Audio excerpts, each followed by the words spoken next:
Salam kerahiman. Hari ini 22 April.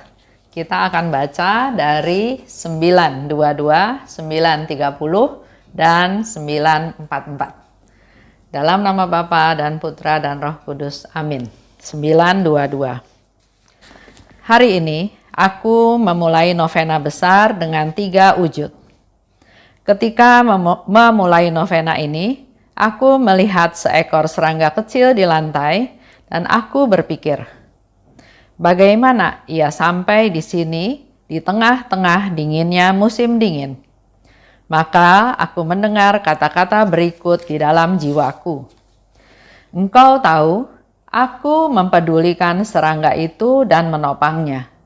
Tetapi apa arti serangga itu dibandingkan denganmu? Mengapa jiwamu ketakutan meski hanya sejenak? Aku minta maaf kepada Tuhan atas saat itu. Yesus menghendaki aku selalu menjadi seperti seorang anak dan menyerahkan segala urusanku kepadanya dan dengan segenap hati menyerahkan diri kepada kehendaknya yang kudus. Ia telah mengambil segala sesuatu untuk dirinya.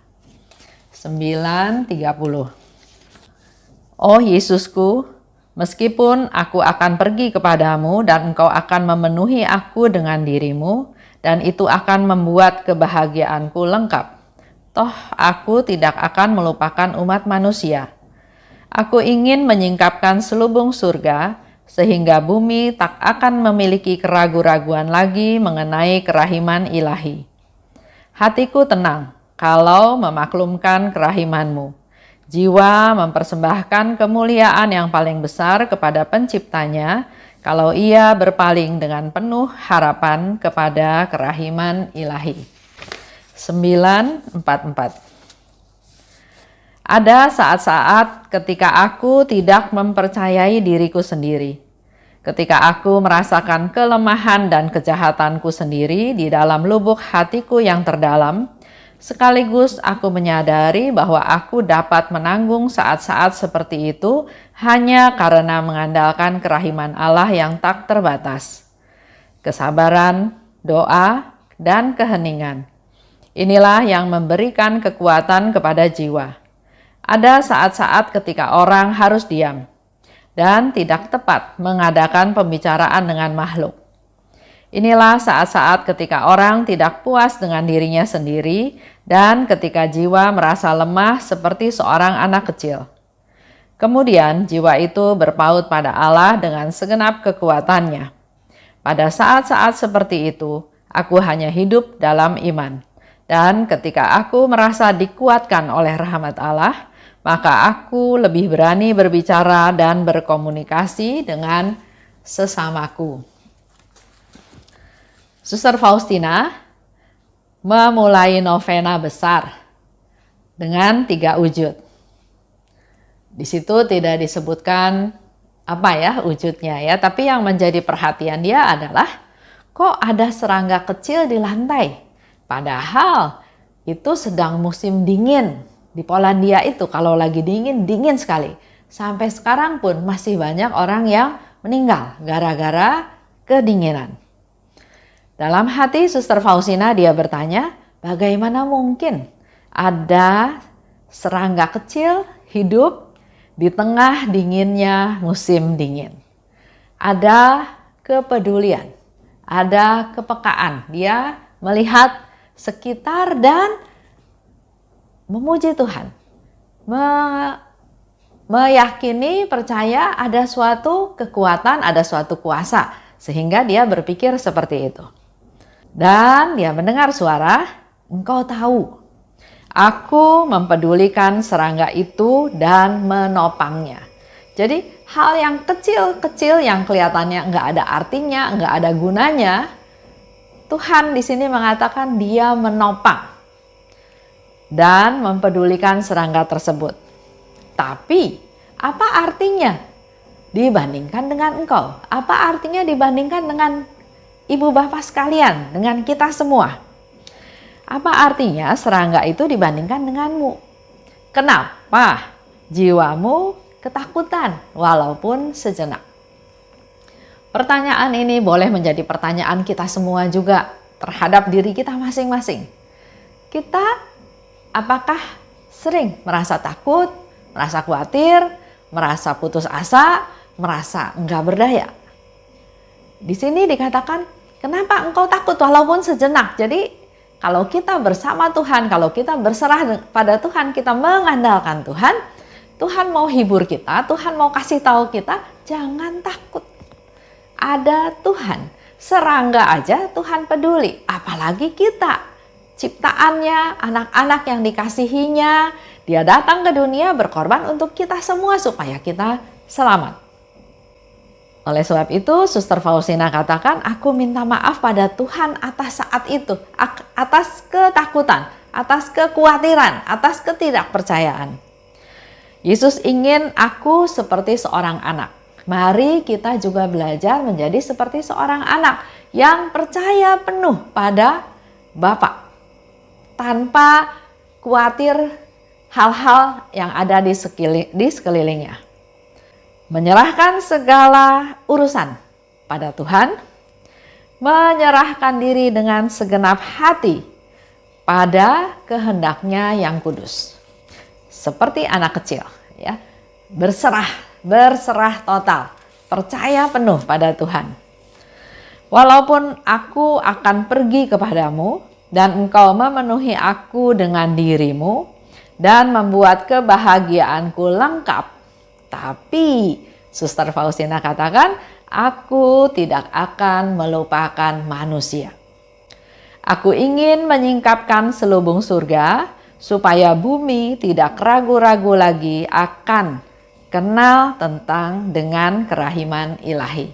Itu yang menjadi keinginannya Suster Faustina. Jadi walaupun dia nanti sudah bersatu dengan Tuhan, ini kan dikatakan sebelum dia meninggal ya. Sekarang sudah meninggal, sudah menjadi santa, kita tahu janjinya Suster Faustina, dia tidak akan melupakan manusia. Dia tidak akan melupakan kita-kita semua yang mau meneladan dia, yang mau tahu tentang kerahiman Tuhan, yang mau menjadi pelaku firman Tuhan, yang mau menghadirkan kerahiman Tuhan di dunia.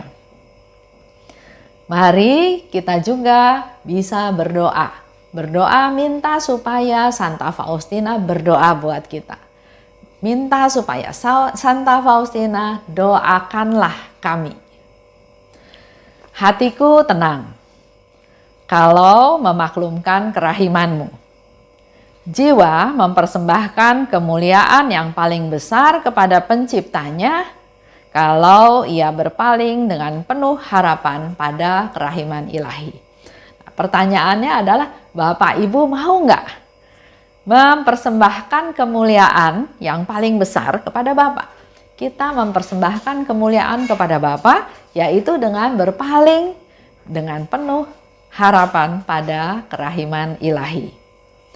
944. Ada saat aku tidak mempercayai diri sendiri, yaitu ketika aku merasakan kelemahan dan kejahatanku di dalam lubuk hatiku. Aku sadar aku dapat menanggung saat itu karena mengandalkan kerahiman Allah. Jadi pada saat dia merasa lemah, merasa berdosa, merasa tidak berdaya, dia tetap mengandalkan Tuhan.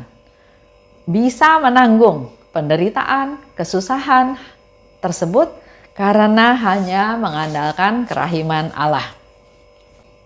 Perlu kesabaran, perlu doa, dan perlu keheningan. Inilah yang memberi kekuatan pada jiwa. Itu yang biasa dilakukan oleh Suster Faustina kalau dia mengalami sesuatu yang berat, sesuatu yang butuh betul-betul rahmat Tuhan, kehadiran Tuhan, maka dia akan minta rahmat kesabaran, dia akan berdoa, dan juga dia akan hening di hadapan Tuhan. Ada saat-saat ketika orang harus diam dan tidak tepat mengadakan pembicaraan dengan makhluk. Ini menjadi satu masukan buat kita semua ya. Kalau kita menghadapi segala sesuatu, ada saatnya kita harus diam.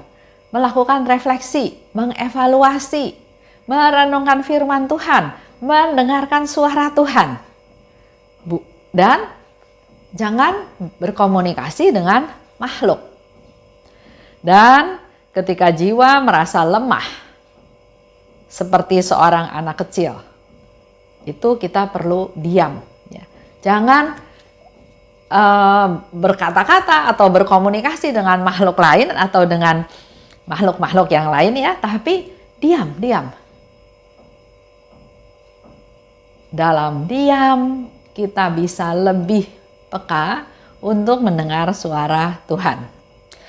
Maka jiwa itu berpaut pada Allah. Pada saat kita diam, jiwa itu berpaut pada Allah, dan pada saat itu aku hanya hidup oleh iman.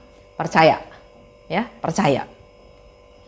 Dan ketika aku merasa dikuatkan oleh rahmat Allah, maka aku lebih berani berbicara dan berkomunikasi dengan sesama. Nah, saya mau cerita sedikit tentang seorang ibu ya. Nah ini ceritanya begini. Dia ikut pergi jalan-jalan tour ya, waktu itu ke Cina. Ya kita biasa pergi rombongan ya, rombongan pergi, tapi nggak tahu kenapa pada waktu dia menoleh ke belakang, rombongannya udah nggak ada. Jadi dia seorang diri. Dia nggak tahu hotelnya di mana, dia juga nggak tahu sekarang ada di mana, tapi dia punya ide. Dia pergi mencari tempat-tempat yang biasanya turis bis ya, stop, parkir kan, dia cari, dia perhatikan satu-satu bis itu. Nggak ada yang seperti yang dia tahu. Dia pergi lagi, dia cari lagi tempat lain. Karena biasanya kalau tempat turis kan ada beberapa klaster ya, tempat bis-bis itu harus parkir. Dia cari lagi ke tempat lain, juga nggak ketemu. Pada saat itu dia langsung berpikir, nggak ada ketakutan ya. Dia berpikir, saya sudah usaha mencari tapi saya nggak ketemu. Saya harus mengandalkan Tuhan. Kemudian dia berdoa, dia hening sebentar, dia berdoa. Setelah selesai berdoa, pertama dia merasa tenang. Walaupun belum terjadi apa-apa ya, tapi dengan berdoa dia merasa tenang. Dan yang luar biasa, setelah dia selesai berdoa, setelah dia mulai melihat lagi keadaan sekitar, dia melihat bis itu jalan menuju dia. Dia sampai kaget karena ternyata inilah bis yang dia cari. Dia masih hebat ya, dia ingat bisnya. Kalau saya pergi-pergi ziarah malah saya nggak pernah ingat bisnya yang mana. Dia masih bisa lihat itu bisnya dia. Tapi dia aneh melihat bisnya itu kosong. Mendekati dia ya, kosong. Kemudian dia menoleh ke belakang. Ternyata rombongan yang lain itu ada di belakang dia. Jadi dia berkesimpulan, pertama, saya dibimbing Tuhan di jalan yang memang seharusnya saya bisa menemukan rombongan dan menemukan bis tersebut. Ini menjadi satu sharing kecil ya, di mana dia kalau berusaha sendiri dia mencari ke tempat bus stop, nggak ada. Tapi pada saat dia berserah pada Tuhan, dia berdoa, dia mengandalkan Tuhan dan Tuhan menjawab. Ya, luar biasa. Tuhan itu penuh belas kasih, Tuhan itu penuh kerahiman.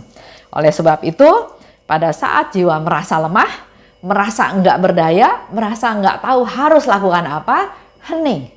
Berdoa, hening.